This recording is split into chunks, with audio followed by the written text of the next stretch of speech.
There's no one answer to how you change the hood or change the reality of what goes on. But what you gotta think about is when you don't have resources, you in survival mode. You know, so being in survival mode automatically rules out a lot of things because you don't care about morality because you don't experience morality. You experience, the need to survive.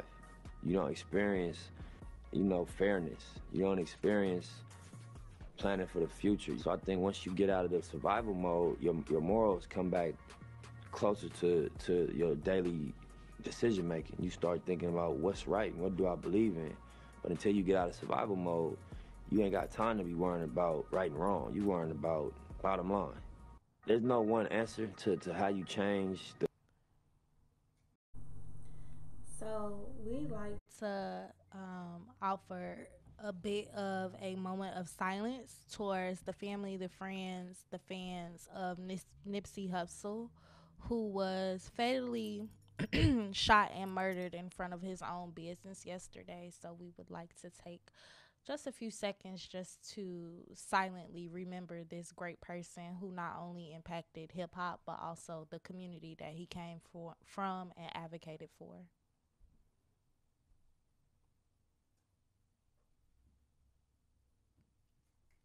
Okay. All right. Welcome to Soule Sista Podcast. Hey, ladies. Hey. It's KJ. I'm Brianna. And I am Kia. And welcome back to episode 4 of Soule Sista Podcast. We are live today doing a special episode. Happy to be back on the mic. Shout out to everybody that supports us, listens to us, offers us feedback, and is anxious to be a guest on the show. Don't worry, it's coming. We hear you. Soon. We hear you. We see you. We appreciate you. 100 grand. Since we got the news yesterday, along with everybody else in the world, of the sudden murder of Nipsey Hussle, it's kind of been on our hearts and mind, and something that nobody has like been able to stop talking about. There are a lot of rumors, a lot of conspiracy theories, just a lot of everything that goes on when a high profile figure gets assassinated. And we decided to take it upon ourselves today to kind of just talk about, just not just what happened to Nipsey, because it was incredibly fucked up, but also just gun violence and violence in general in minority communities. So to kick this off, a question to my ladies, my lovely co-hosts. Have either of you ever lost somebody to gun violence? I have, like 2 years ago. And it was hard. It was really, really hard. He was like a real close friend, like a childhood friend. So it's like me and everybody I grew up with, like it took a big toll on our entire lives. Like it was terrible. Like everybody, it's like we all try to be strong for each other, but at the same time, it was just like, damn, like how the hell are we supposed to all move on without him? Because he was like everybody's like little big brother, like the bug of the whole crew. Like so it's just like damn, like we really like when we kick it, everybody just be like, we just missing one person, but it's like he's never coming back. Yeah. So yeah, it sucked. Well, I haven't, luckily I haven't lost anybody close to me to gun violence. And I wouldn't even want to feel that pain or even experience it. Now, I do have people that I know that lost, their boyfriends or, brothers to gun violence. And I can't imagine, like, I wouldn't even know how to comfort somebody that did that because I just never experienced it. I don't really, when it comes to like comforting, it's really nothing that you can do. You just have to let that person heal. Yeah. And listen, you know what I'm saying, or just be in their space brother. if they want you in it. Um, for me, that's what. I haven't, not somebody super close, but somebody recently, like back in January of this year, somebody that I actually grew up with. Like I grew up in childhood with this person. They actually got murdered in January at the top of this year. unfortunately, and to log on to social media and to see like so many. First, it was like it be those like really defining moments in a sense. Like first, they get shot and everybody is like praying, like, oh, pull through, and then you might log on a few hours or a few days later and you see that this person did not make it. And it's weird because we're the same age. That person had kids. Right. That person had a lady. That person was working towards, I guess, becoming a better person. And just to know that we live in a world where there are such evil people who feel as if it is okay for them to essentially play God and essentially take someone's life. It's really an evil world. Even in the midst of all like this light, it's really a dark and evil world that we live in, for real. And it tweaks me out because it's like people are not making it to see old age. Nipsey Hussle did not make it to see old age. He was 33 years old. And one moment he was here and now he's gone. My friend was like 23. He's born in 94. So he was super young. Like, wow. So he would be my age. No, my friend was. Oh. No, Nipsey was 33. Nipsey was 33. But KJ's friend was. my friend Didi, he would have been 25. And that's a whole life. Like, I feel like people don't know how precious a life is. Like, you have to first think about the mother. Like, the mother has to have this child in their womb, carry them around. It messes with emotions or just like all of that for 9 months. And it's just, a child is just so precious. You know what I'm saying? Like, no matter what your child come out to be, like, you still gonna love your kid. And just to take a child away from their mother like that, like, I can't even imagine. And people just nowadays, like, you know, back in the day, like, we was young. My first time seeing somebody get shot was G-Baby. Right. You know, what a hardball. Like, and I was sad as hell, like, dang. And then, because that's the good old days. You wasn't hearing about nobody just getting senselessly shot to death on the block.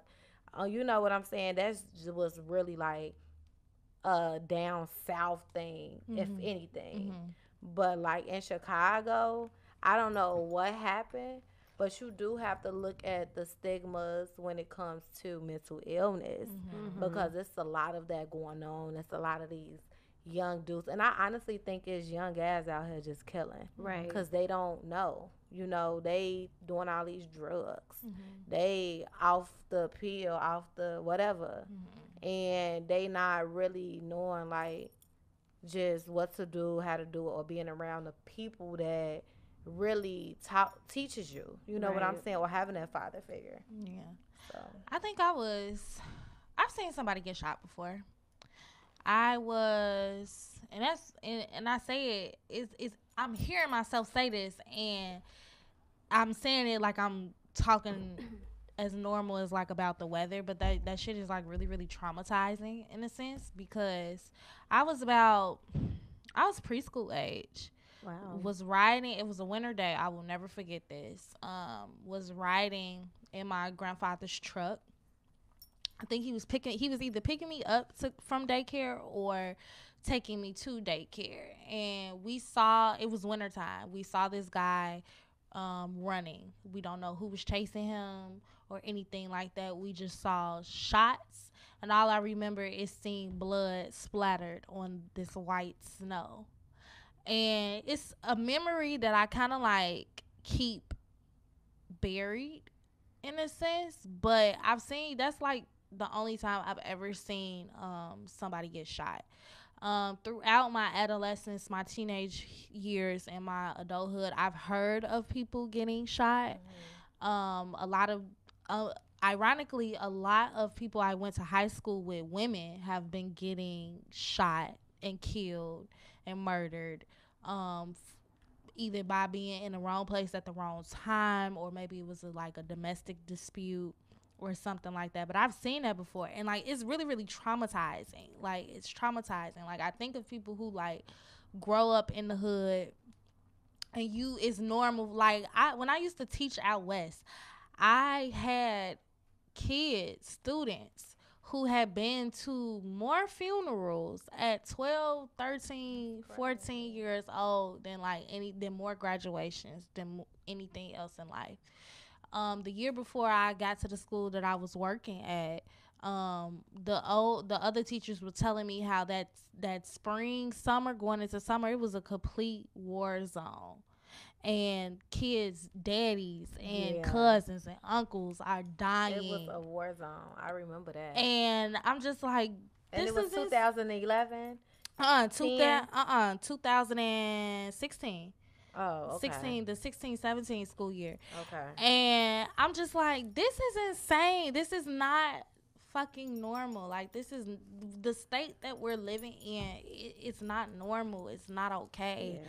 And it's like, what is it that can be done to make a change? Like, because it's kind of just like, at some point, like, do people ever get tired? I tweeted this yesterday when I learned of Nipsey Hussle's passing, and I'm just like, y'all are literally taking people's families and legacy and livelihoods away from them because y'all impulsive, y'all jealous. Like, it's valid decisions, and the worst part about it is like, y'all don't give a fuck, right? And that's evil. Like you ain't got no soul. Like, how do you sleep at night? Like, that shit's crazy. But as most of us know, if we have grown up in the hood, or around the hood adjacent, however you want to call it, violence is not only just gun violence. So I guess my question to you all is, what other ways have you seen violence in minority communities? I would say, one of the things is that you can definitely be belittling somebody, like just being in a crew, and you might be the reader out the crew and they making fun of you for reading, right? Or jumping on people. That was 2011 all the way, like right before I went to high school. Like, that's all you was seeing was dudes jumping on people. Grandmas stealing a purse, like, that's a form of violence. Like, just being bad. Like, what the hell? Like, you know what you do, you know what you don't supposed to be doing. So anything that's following up to that is just like not cool. Like any type of harassment too. Like, you got people just feeling like they can just pick with people for no reason, or guys feeling like they can just sexually harass females for no reason. Like, it's just like a whole bunch of stuff. It's just like this world is just, I don't know what's happening. Like, it's an evil world we live in. Very evil. Like, and then it could be stuff like I know for my homie that got killed, it's not like he was out here had beef with these people. Like, literally, we lost a homie 4 days before that. So I feel like he pulled up trying to get questioned, get answers, and it just it spiraled. They was just control. Oh, you trying to get information, now you gotta go type shit. Yeah. So it's it's just little stuff like that. If you're not doing something that somebody else wants you to do, it just causes conflict. And then to piggyback off what I was saying earlier, the mental illness, when I was saying how people really just killing each other because they don't really know how to handle their disruptive, their bursting out, just doing senseless stuff and not thinking about the consequences after, that is a sign of mental illness. And it's not that many mental illness homes or places out here or people that's even qualified to treat someone for mental illness. I do feel as though it is a downfall in our community, because we can just grow up. A kid could grow up in a house that's not built the structured way on where they can have that awareness or see that positive thing in their household nowadays. So now it's becoming something that they used to see and something that they think that's right. And they doing it to other people outside of their household. Yeah. It's definitely a mental thing. Yeah. I've seen violence show up in Black communities, brown communities, in a number of ways. And the first way that it shows up is the lack of, when I used to work out west, one of the first things that I noticed was it was no grocery stores That's violent. You're Yeah. not giving people access to affordable food options, healthy food options. Motherfuckers are eating fast food every day. Like my kids used to come to school eating bags of fucking hot chips and shit and junk food all day, and then used to have like behavior issues and whatnot, and it just used to be like, you don't understand the correlation here. Right. Housing discrimination is violent. Like, it's violent. You gotta make X amount of this much rent to be able to live a certain place, and you gotta have this type of credit score to live a certain place. Like, that's violent.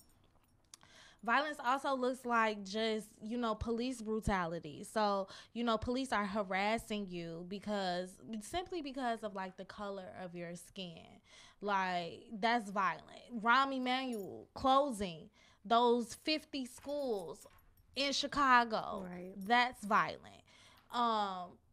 Closing mental health facilities when he knows that it's a high number of people who suffer from mental illnesses and they're not getting the proper care that they need. That's also violent. Like these things are a direct correlation between poverty, between violence, and just the cycle like constantly repeating itself. So it's just like, violence in minority communities ain't just, niggas shooting at each other, but it's also just these outside factors contributing to that. Like, if you don't have access and resources to certain things, of course you're going to be angry, of course you're going to be violent, and of course you're going to take it out on someone who looks like you.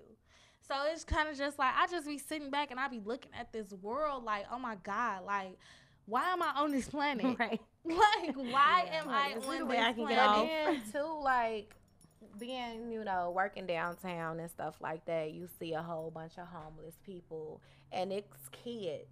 You know what I'm saying? Kids or military veterans. Mm-hmm. But when it comes to kids, I always think, like, go get a job at McDonald's. Right.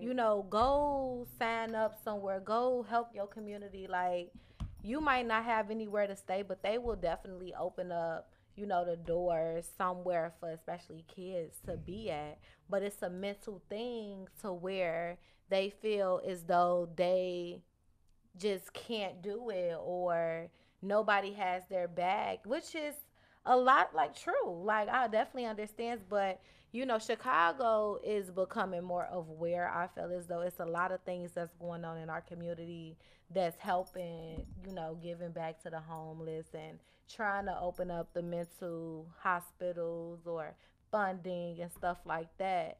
So yeah, it's definitely something that makes me angry when high profile gun violence cases happen and just different things like that. It makes me angry when people be like, oh, like, what are y'all doing? Y'all not doing nothing, woo woo. No, baby, you're not doing nothing. Right. Because there are many and plenty of people and organizations out here who are doing the fucking work, hitting the ground running, wanting to make shit better, because they see how just quickly we could fade away if we're not making things better. So it's kind of just like, are you sure other people are not doing the work? Or is it you sitting up on this social media that ain't sitting up here doing no goddamn work? Because it's so much more than just social media. Absolutely. Just on there talking about what could be done. Like, absolutely. What you doing? Hello.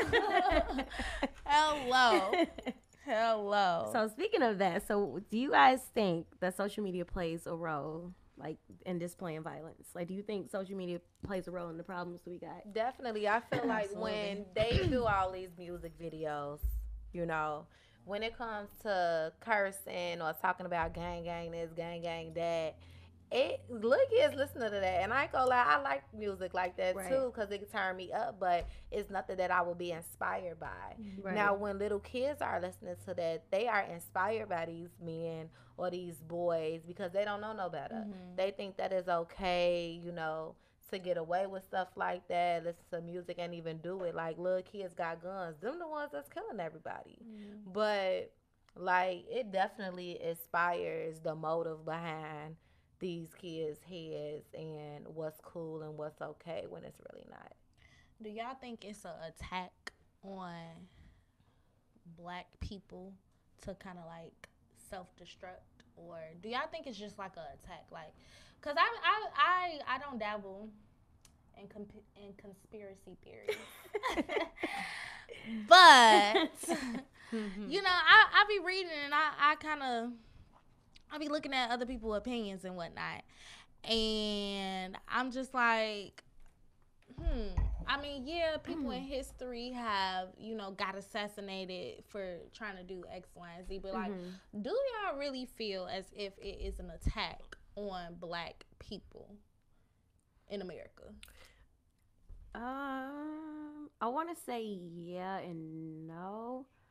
But I'm leaning some more towards yeah. And it's also sad because it's like, if this is the case, we got all these other people coming after us. So why the fuck are we helping them and going after each other? Like, it's not making it any better. Well, it's a sociology thing. So, you know, fun fact about me, I don't really believe in this whole black on black crime thing. Like, yes, that happens, but here's the thing. Black people, it's sociology, simple sociology. Black people commonly live around black people. White people mostly live around white people. Asians mostly live around Asians. Right. So when it comes to violence, of course you're going to kill or cause harm to someone who either lives in or looks like close proximity to you, right? However, I think it's a little bit different because black people kind of have like this secret allegiance with each other. Like, yo, we have been through the struggle. Why are we attacking each other? And we shouldn't attack each other. Right. But I don't think it should be this whole big thing like, oh my God, black on black crime. Right. Because no, like, it's sociologically, like, especially in Chicago, we are segregated. And in the year of our Lord of 2019, we are still segregated. By race. Like, you know where the black people live, you know where the white folks live. White folks commonly live up north. Asians commonly live in Chinatown. All of that. Like, it's a little deeper than that. I feel like it's a lack of knowledge, really. Like, when you think about it, everybody's celebrating St. Patrick's Day. My birthday. Everybody celebrates Cinco de Mayo if they race. Yeah. You know what I'm saying? We even celebrate Cinco de Mayo. But the black people, like the African Americans, we don't have anything in common to celebrate because we're a mixture of things. We have, you know, African American History Month. But everybody don't always celebrate that. We just let that day, let that month go by. We don't get that time, like, to just get together, no violence, no arguments, like nothing like that. And it's a lack of knowledge. A lot of people want to find themselves. So when they try to find themselves, that's when they find trouble. And then that's when they get themselves in trouble or going with what other people doing out here, you know. And that's really what it's based off of. I feel like it's like a mixture of the environment that they stuck in and then also the social media, because like this is my reality, this is the environment I'm in, so of course they're gonna gravitate to, you know, that type of stuff on social media. So it's like they see it on social media, they hear they rappers talking about it, videos, and like, shit, this is life. They it's like they don't understand that's a whole nother life outside this little bubble that they used to be in. And so it's like, for a lot of people, like, this just is a normal thing for them. Like, this is their life. I think it's a difference between talking about what you have been through and then like promoting the lifestyle. Like, I don't get a vibe from many rappers, especially like drill rappers, like, yo, this is the shit that you should be doing. Like, go out there and shoot some shit and up. No, but they're talking about, like, you know, survival mode. When you live in survival mode, like, unfortunately you have to do some things that might be seen as morally wrong to other people. So it's kind of just like, I do think social media plays a role in regurgitating violence because of the videos that we see, of the lyrics that we might see, of just like the images that are portrayed to us. Like, people think it's normal and it's okay to constantly retweet and share videos of somebody's body bleeding out into the street. Like, people think that if you are mourning someone who has passed away, they think that it's okay for them to come in under your comments and like try to hold you accountable about some shit. And it kind of angers me, and like, I really be having to take my social media detoxes for a few hours because it's kind of just like, you constantly see that shit and see that shit pops up into your dreams. You're unable to sleep at night. You are unable to kind of like function, and it's kind of just like, it's like porn. It's like violence porn. Like, it keeps popping up, popping up and popping up, and like, people just constantly sharing it, and they just don't have any type of like remorse. Like I saw a video of an older woman getting stomped in the head on a train in New York by somebody. Yeah. Like what? No, look, Like, I seen a preview to that, and I seen the cat. I'm like, I'm not finna watch this. It's shit. it's like digital y'all know what bystander effect is? Where like if some shit happening in front of you and some like they'll see something and like they won't do anything. Maybe it's because like out of fear, or maybe it's because like they just it's not my business, you know. Right. So digital bystander effect to me, how I kind of define it as, so some shit'll be going down. What's the first thing people do? Pull out their phone Video. and Wow. record, right? And like even thinking That's back to right there. even thinking back to Messes it Nipsey up. Hussle and his whole situation and how he I got murdered literally yesterday. seen a video of them resuscitating him on the street. And it's like nobody. It's like, how is it that all these people were around him? Motherfuckers thought to pull out their phones, but did not think to try to stop whoever the person was who assassinated him. Exactly. That's digital bystander effect. Like the first thing you think to do is to pull out your phone. Right. Like, you not even gonna help or chase. That's why the generations, like, that's why our community is just brainwashed, like, by social media. Like, back in the day, what they doing? Call so-and-so. Call, at least call 911. Something. If that's gonna be the first thing, so you get on social media and that's not gonna do nothing for the person. You don't have the experience to help the person out. You just, like, when police violence, we can't call 911 because it's they They the ones doing it. the Shit. police, but you know, people They're the will ones put their doing phone it. out real quick, record some stuff, Go or live on Facebook. like I seen a girl, you know, a girl's sister was getting attacked by her boyfriend. Like the boyfriend pulled the gun out. The girl is on Facebook Live instead And of you're calling not the doing. police. And you're not doing anything. You couldn't hit him over the head, sis. But with you the on object. live. But you're on live. And it's Girl. like, I understand like Scared. I understand documentation and wanting to, all right, if something happened to you, at least we gotta document it. I understand that. But digital bystander effect, you watching this entire thing going down and you're literally not doing anything. When her sister said call the police. When after that, you still on live yelling and running. I just That shit don't is get sick. I it. didn't see that. That shit, I haven't seen it either. And like, it's come to a I'll send point, it to like, I y'all. think after Trayvon, I watched the video of Trayvon Martin get murdered. I stopped watching videos like that. Like, I literally can't. Yeah, that was I sad. literally can't, because that's traumatizing. It's not okay to see people, but especially our own people, get murdered in cold ass blood like that, and nothing happens. No repercussions. Zimmerman still fucking walking free. Right. Zimmer. What I get somebody calling, they say their last name Zimmerman. That's all I think about. No lie, because that is not a common last Right. name. And nigga, you I'm relate like, to George. motherfucker. Where he at? But it's like I just It's wanna a lot say of something to people. him real quick. it's not, it's just not okay. And it's like all of this violence that like surrounds people and just us, like the aura of death is thick, and it makes me sad, but also makes me kind of like wonder, okay, we don't, as far as Nipsey goes, we don't know all the facts. Right. Do y'all think it's fair to assume that a black person might have did this? No. Yeah, no. And I mean, it's fair. I mean, You think it's fair? anything is I'm like, possible. yeah. It's like I'm indifferent. Yeah, it's like You I'm. said in the video. Yeah. So I haven't watched the They video. it has been reported that it was an African American, and they think it's somebody that actually knew him.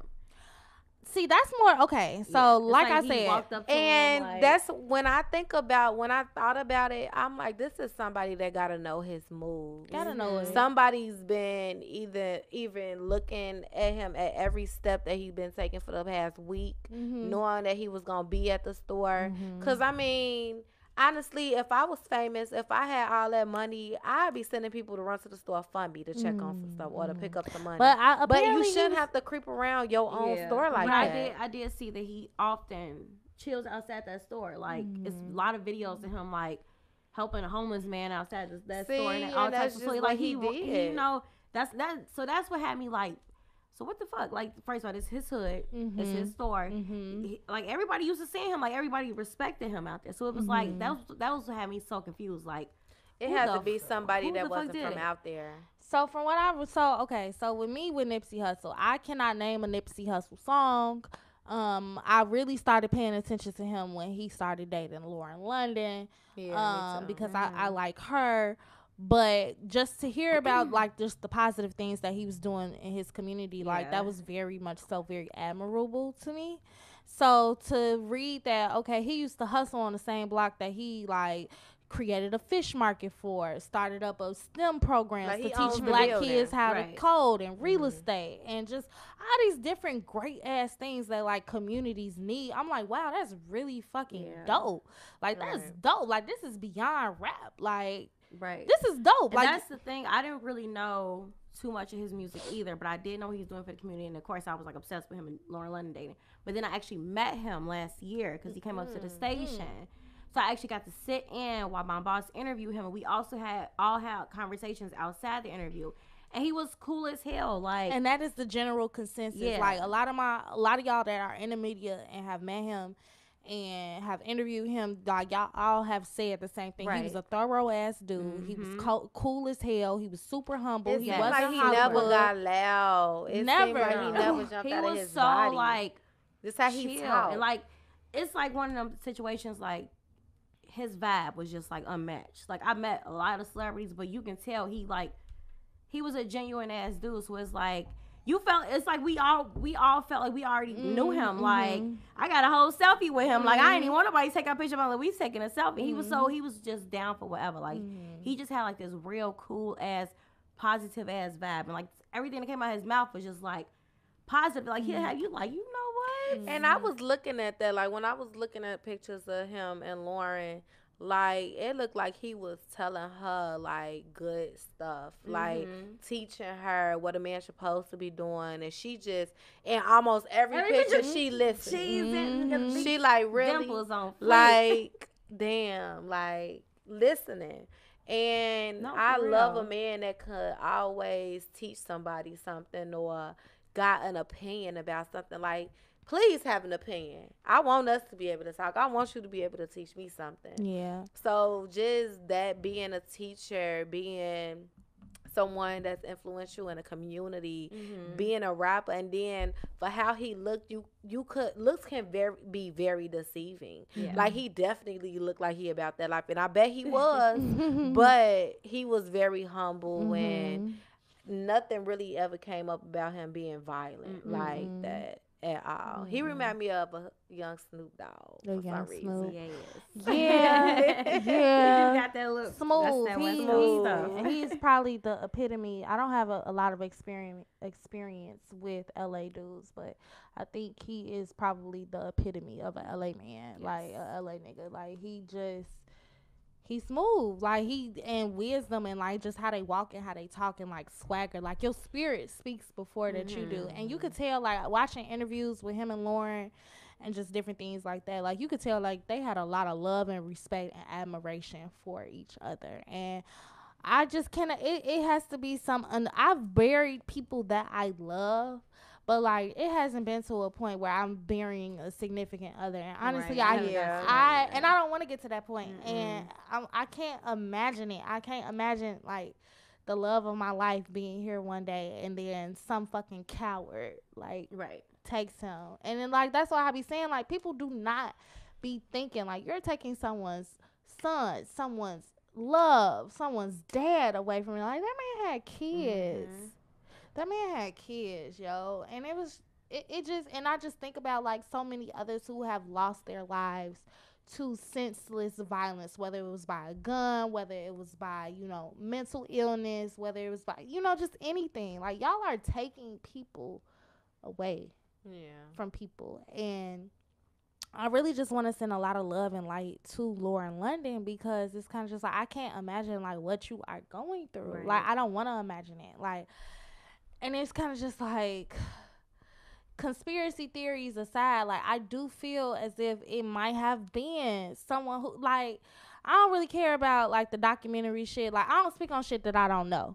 So if you ain't finna see me up here debating with people about a damn documentary. That be and me. Like, like- where you learning from? Oh, Facebook. You know, 'cause it's yeah, like, nah, I'm not here to do that. And then, like Let me we're do my not here. research. We're not here to do that at all.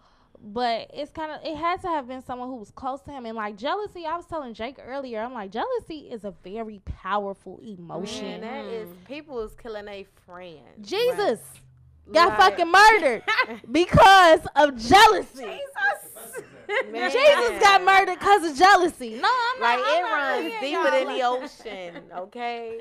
Motherfuckers was hating how Jesus was shining and doing miracles and spreading light. Turn the water into wine.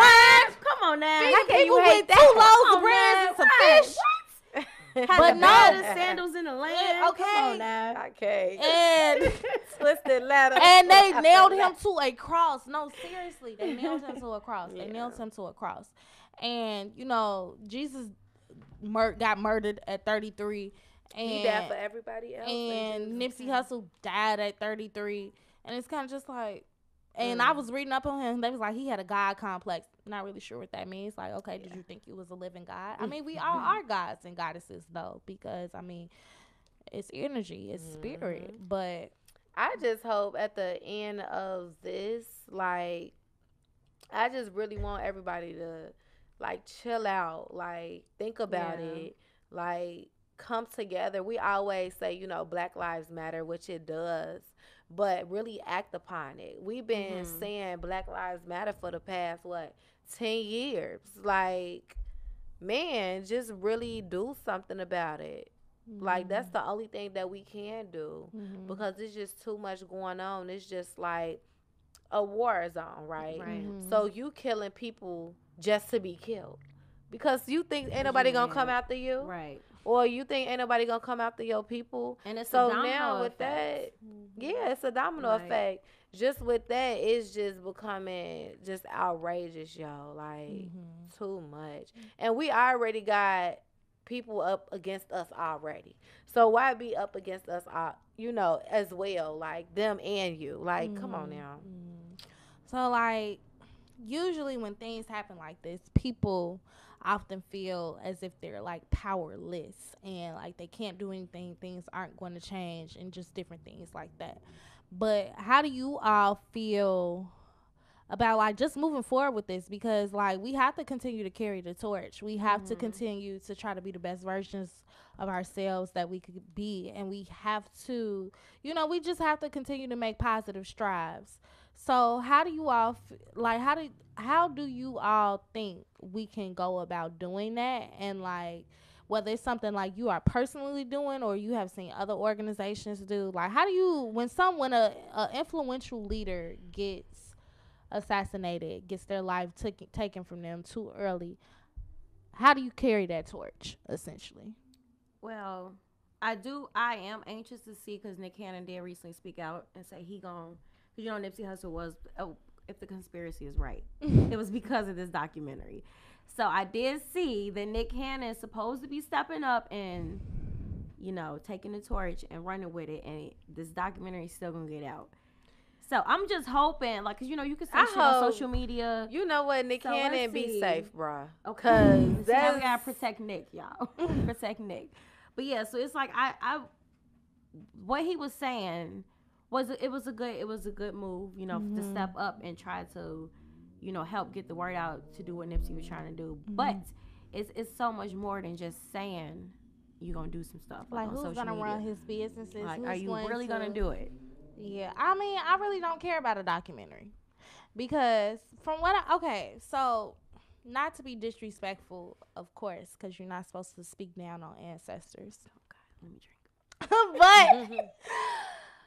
But so aside from this Dr. CB person saying like he has a cure for AIDS and whatnot, he's not saying anything more profound than what vegans and vegetarians have been saying for years, which is be mindful of the things that you put into your body. You know, you might want to adopt a plant-based diet. This processed food is going to fuck us up.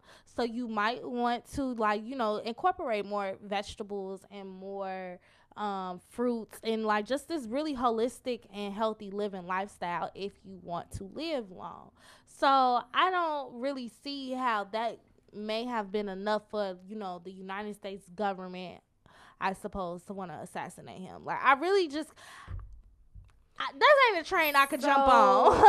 I understand where you're coming from, but I disagree. Mm-hmm. I feel as though when it comes to Dr. Sebi, it's a lot more that's deeper to what he's saying, what you should eat and what you shouldn't eat. When he was talking about curing cancer, that's right there. That is a government.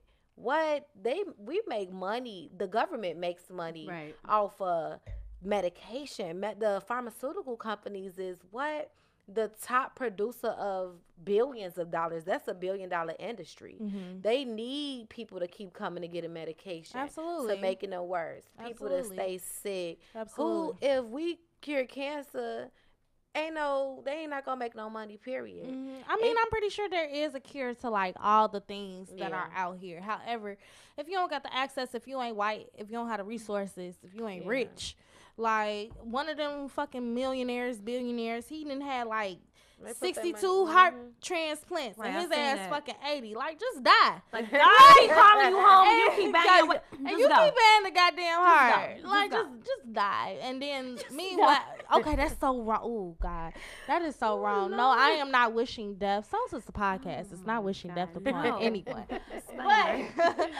however, I mean, it's kind of just one of those things like, I don't want to offend the Hotep woke community or whatever, because sometimes they don't come for you. They is, and you know that's right. That's all right, cause I got some go. But I just feel the cat.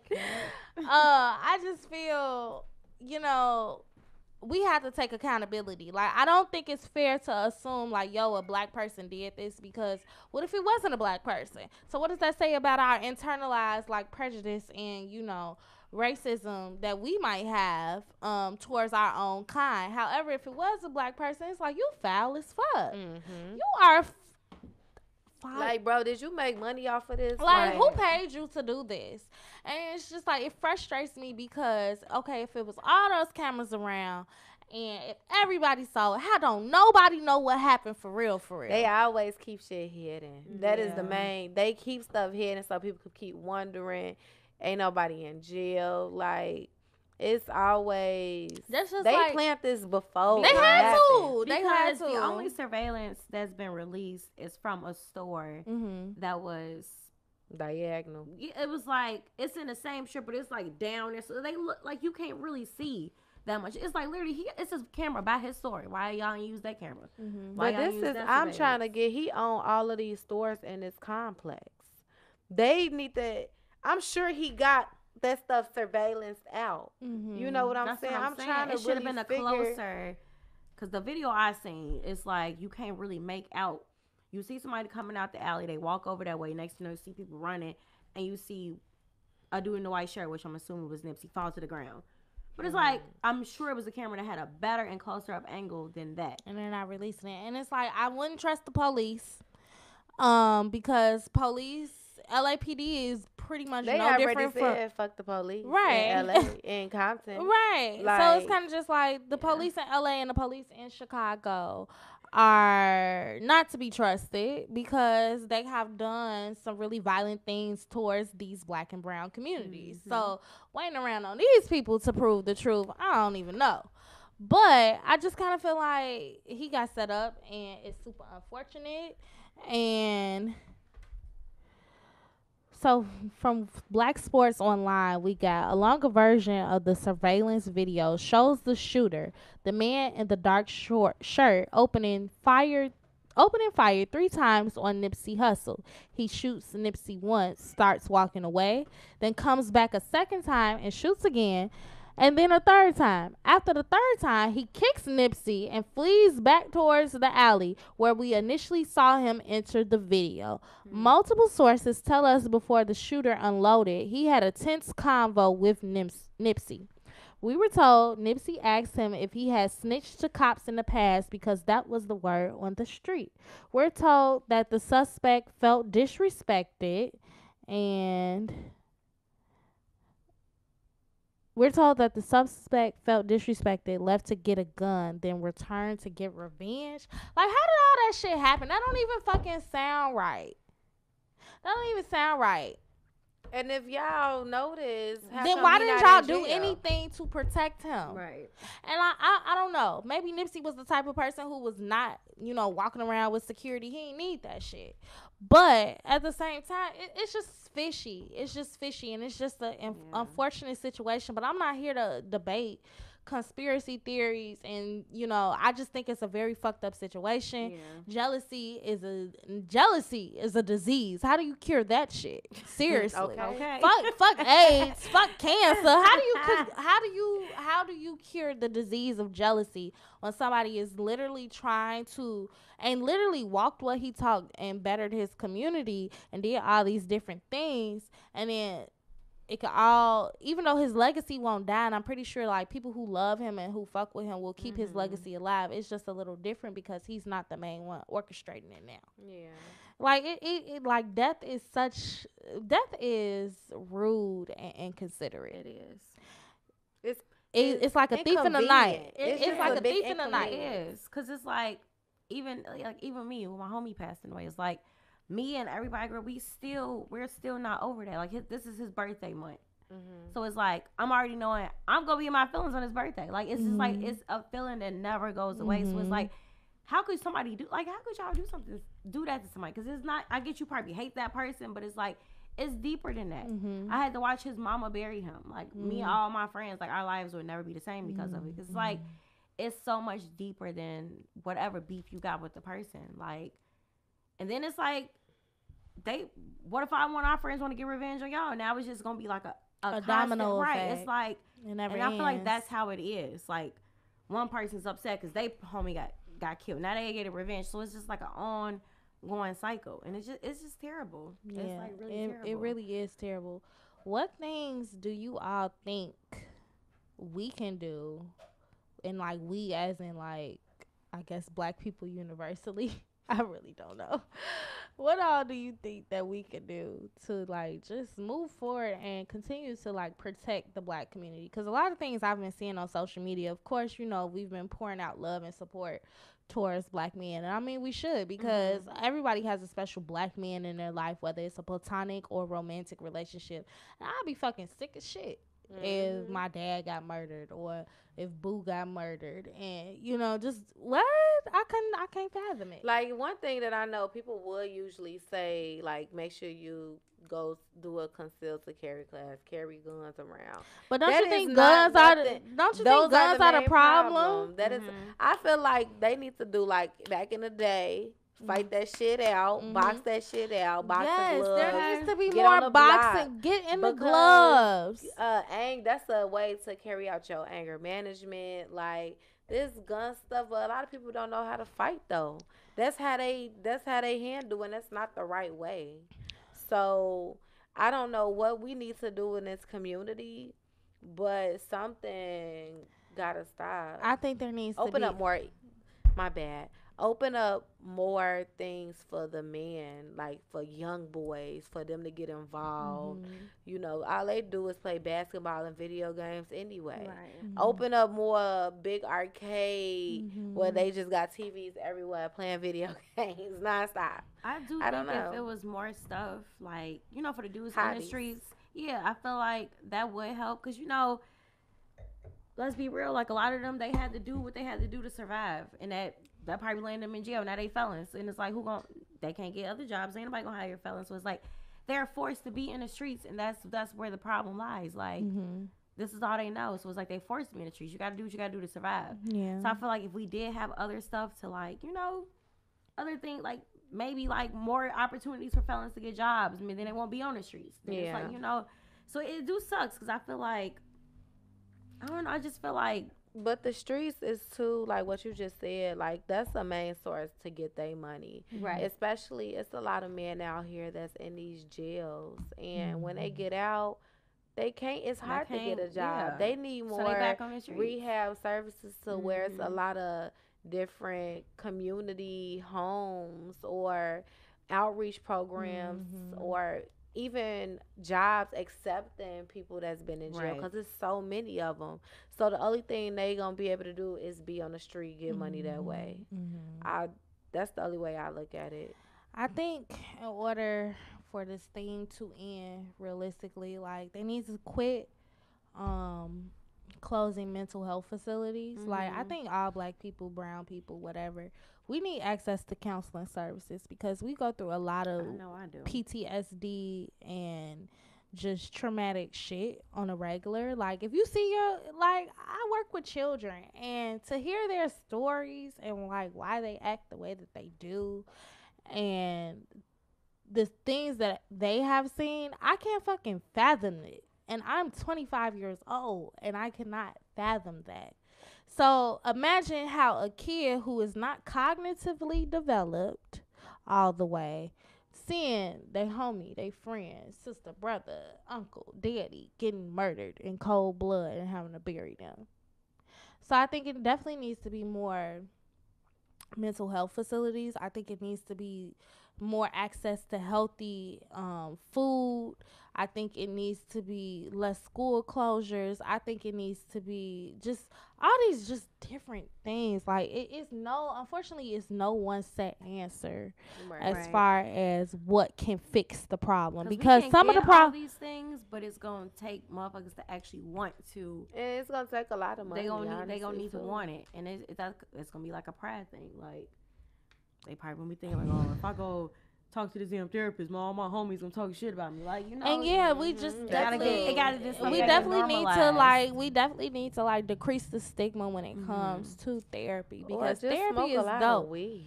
But like that's an unhealthy coping mechanism It because is unhealthy. I'm because- just kidding, guys. because Just it's kind of kidding. just like you're It is the month of you're- April now. right, you're avoiding April like Fools. the right you're avoiding you avoid y'all silly.